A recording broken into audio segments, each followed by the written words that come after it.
Hello ladies, gentlemen, and persons in between. My name is Tim Snowborn. Today we're going to finish our tour of Lakeview Cemetery on this episode of Serious Issues.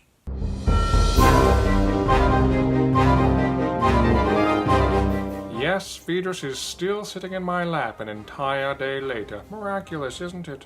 So today, as I said, we wrap up our tour of Lakeview Cemetery. Last time, I'm sure we saw some very impressive headstones and discussed the theme of death at length. I apologize for speaking in this terrible riffraff impression. Seems I'm unable to do otherwise when I'm stroking my cat. Anyway, do enjoy the show. Don't know who Vicky Yin Lai Mew was, but evidently your family's got some money. Curious why the Mocks over there are buried right next to Lai Mew, and the Lees are buried at some distance but still cordoned off like this. I remember reading somewhere that some Buddhists believe that when an enlightened person dies, they are reincarnated as a cat. Something I think about every time I look at my cats. Sort of hard to imagine sometimes. I'm interested in the different burial methods I've heard of. There's mummification, cremation, the sky burial in Tibet where they just leave you out for the vultures. Then of course there's the Viking funeral where they set you adrift on a small boat and light it on fire from a distance with a flaming arrow. I'm about 40% Norwegian. I think that's how I'd like to go out. Whitfield here was not a people person. According to the inscription on top, it says, "The more people I meet, the more I love my cat." A lot of flags buried around Jason Michael Charles Bogar and Lieutenant Paul Richard Martini. And a shell casing there. Evidently Lieutenant Martini was a police officer, and Mr. Bogar here was a soldier, although I don't see his rank anywhere. Usually they have the rank on there. Osako Otoa has the first grave I've found with at least quasi-anime characters on it. Every time I see one of these graves where it's got the Freemason symbol and the upside-down five-pointed star, I hear my father in my head saying that they were probably Satan worshippers. I myself have no problem with this, but I know what he'd think. Sometimes when I see families together like this, I try to make up little stories about them. For example, Ivan Talbot came to America from England in 1909. He avoided World War I because he was the only son of Serge and Bridget Talbot. He met Gladys Stewart in 1913 while she was still engaged to another man who did go serve in World War I and died in France in 1917. Gladys was inconsolable at first, but Ivan was there for her. Eventually their friendship grew into a romance and they bore 2 children. Catherine Talbot was married at 29 years old but never had any children before she passed away of tuberculosis at age 30. When Roberta Talbot was only 13 years old, she fell off a horse and broke her leg and spine. They never healed properly, and she was able to walk again, but with a very noticeable limp. She never married and never had any children of her own. In addition to learning about the different burial methods and the different rituals in other cultures involved in bringing closure to our relationship with the deceased, I also enjoy learning about the different beliefs people have about what happens to us in the afterlife. You might recall that I said that I have a book that describes the afterlife according to different major religions. I also mentioned that I've read the Tibetan Book of the Dead. It's really interesting stuff. I like the Egyptian belief that your soul has to weigh less than a feather. I think it's also the Egyptians that ask you if you brought joy to others and if you found joy in your life. They all seem to say that we're going to be judged according to our actions in the afterlife. Even the Buddhists believe in a kind of hell realm. I sometimes listen to lectures on iTunes U. Found a really great series. It was a course on the philosophy of death from Yale.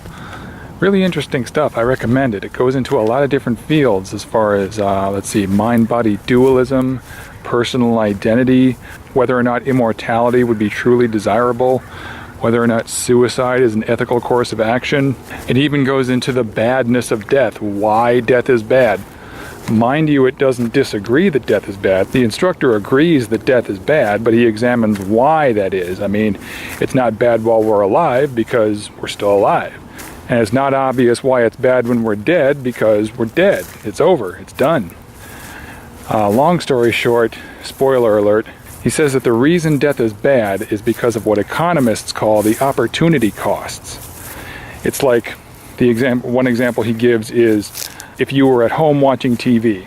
It's not the best way to spend the evening, but it's not the worst. Now, If you were at home watching TV because you broke your leg and couldn't go to a party, then you're missing out on something. That's what an opportunity cost is. It's when you're missing out on something. And that's why he said death is bad, because when you're dead, you can't experience the things that you enjoyed when you were alive. You can't hang out with friends and family anymore. I also found a symposium, just a one-time lecture, not a series. It was mostly about how funerals are designed to bring closure to the living. It's supposed to bring closure to the survivors of the deceased. It sort of helps us mentally separate the deceased from their remains. I remember the guy told a story about how there was a battle at sea in ancient Greece, and how at least one side was unable to recover their dead due to bad weather, and so they returned home without them. And when they returned home, the generals and admirals were all hung because they had denied the families of the victims the object of their grief. If you don't have a body to bury, it's harder to get the closure that a funeral is supposed to bring. They're not really dead if you can't say goodbye. Ada Plachy enjoyed giving piano lessons to the children in her neighborhood, but she always dreamed of being a concert pianist. She auditioned to join the Seattle City Orchestra at the concert hall in January 1895. The day after she received the news that she'd been accepted, she developed a fever. The doctors diagnosed her with pneumonia and gave her 6 months to live. She lived long enough to fulfill her dying wish of playing a solo recital in the concert hall before dying 3 weeks later on July 22nd. Near-death experience survivors tell us that the afterlife is a kind of rest and relaxation period where you can basically do whatever you want while you recover from your previous life and prepare for the next one. Interesting theory. Someday I'll have to tell you what I want my afterlife to be like if it's true, but that's a whole nother video that I'm not going to go into today. Ladies and gentlemen, a surprise find. Mr. Douglas Fast, designer of the Starbucks coffee logo. Still alive, I see. Didn't know I was going to stumble onto this. That's neat. It's tempting to see death as a great equalizer. In death, there are no kings and no commoners, no princes and no paupers. But then, some people have an elaborate mausoleum like this, and some just have a plaque in the ground. Mind you, there's nothing wrong with having an elaborate mausoleum. I mean, some people deserve to be honored in such a way. It doesn't necessarily mean that they were wealthy and self-important. And not everyone who has a plaque in the ground was poor. They may have just been humble, didn't want to spend a lot in their grave. Good for them. It kind of makes me wonder what Donald Trump's grave is going to look like, though. Not that I want him dead, don't take it that way. I don't want him killed, I just want him to not be president anymore, that's all. And I can't help wondering what his grave is going to look like, because I mean, this is the guy who supposedly has and does the best of everything, so his grave has got to be just absolutely ridiculous. I can't wait. Well, I was going to say I can't wait to see it, but that sounds bad. Again, let me stress, I don't want him killed, I just want him to not be president anymore. The crows have suddenly started flying around and cawing a lot. Seems kind of ominous.